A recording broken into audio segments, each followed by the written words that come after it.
Hi, I'm Ben Shapiro, and this is Reality Check. The evidence shows that Michael Brown was an 18-year-old, 6'4", 289-pound black criminal who robbed a convenience store, who attacked a police officer while high, and who then got shot. That's what the grand jury determined when they decided not to indict Officer Darren Wilson. But evidence has never stopped people like Cher, who tweeted, quote, "Something must be done to protect innocent young black men," or Moby, who tweeted that, quote, "Darren Wilson chased Michael Brown and murdered him," or Serena Williams, who tweeted, quote, "Wow, just wow, shameful, what will it take, question mark, question mark, question mark," or Katy Perry, who said praying for an equal America, or Macklemore, who said no justice and tried to block the I-5 in Seattle, or Rihanna, who tweeted out a photo of this sign, or LeBron James, who tweeted this image, or the St. Louis Rams, 5 of whom walked onto the football field on Sunday in the famed hands up, don't shoot pose. President Obama, of course, jumped in too. He said this: "There are still problems, and communities of color aren't just making these problems up." That's a lie, at least with regard to Michael Brown. Grand jury testimony shows the community of Ferguson, Missouri did make this problem up. In fact, they lied, they intimidated witnesses, they pressured others to lie, all to put an innocent man behind bars for the rest of his life in the name of social justice. According to the St. Louis County Police Investigative Report, the mob mentality began immediately. A huge crowd formed at the scene of the shooting almost instantaneously. That crowd included both Brown's mother and his stepfather, according to witness testimony.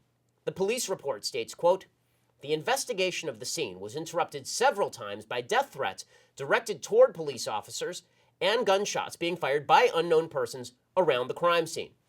One witness told police she didn't want to, quote, "get involved for fear of retaliation." She said, "I have to live here."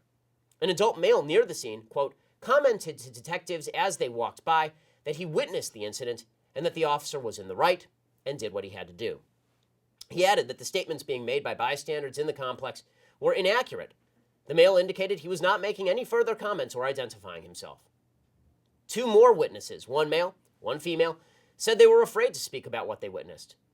Both said they were worried about retaliation from people who live in the area.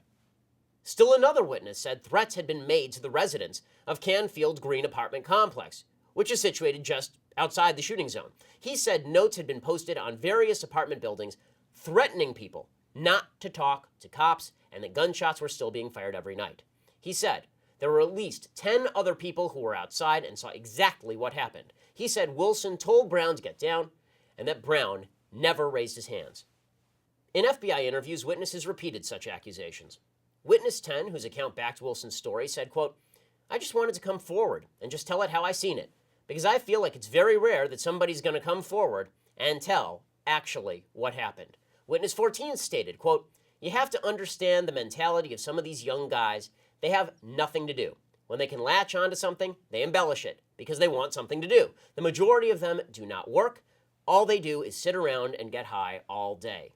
Witness 14 added that within 1 minute of the shooting, there were 70 or 80 people, quote, "saying things that didn't happen, and they started embellishing it when the stepfather showed up."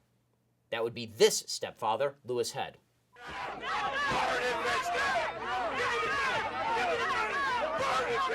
Witness 14 said witnesses were lying when they said the officer, quote, "ran up behind him and shot him in the back." Witnesses lied, he said, when they said he had his hands straight up in the air. Witnesses lied, he said, when they stated that Brown was shot well down. He continued, quote, "They are set. They're looking for a reason to explode. That's what they do because they don't have anything else to do." The original witness who created the hands up, don't shoot myth, Dorian Johnson, he helped Brown rob the convenience store. He then went on TV and lied about Brown having his hands up and being shot from behind. He then had to change his story multiple times to fit the autopsy results. His original lies had quickly become the prevailing wisdom, however. At least 12 witnesses claimed that Brown was shot from behind. That was factually false. At least 16 witnesses said Brown's hands were up when he was shot. That was factually false. One witness said Wilson used a taser and then used a gun. False. Another said she witnessed the events but admitted she was blocks away when the events occurred. Still another witness said there were 2 officers involved in the shooting and admitted she couldn't tell what she'd seen from what she'd read about the case. One witness admitted in testimony to changing his story to, quote, coincide with what really happened. Another witness said he was friends with Brown and that Brown was shot while on his knees. When informed that such a story contradicted all physical evidence, the man admitted he hadn't seen the shooting, and then he asked if he could leave because he was, quote, uncomfortable. This is evil. A community conspiring to put an innocent man in prison for the rest of his life based on his race is evil. But then again, so is social justice. The notion that individual lives and decisions don't matter so long as the narrative of American racism is forwarded. Truth is the first casualty of the social justice mob.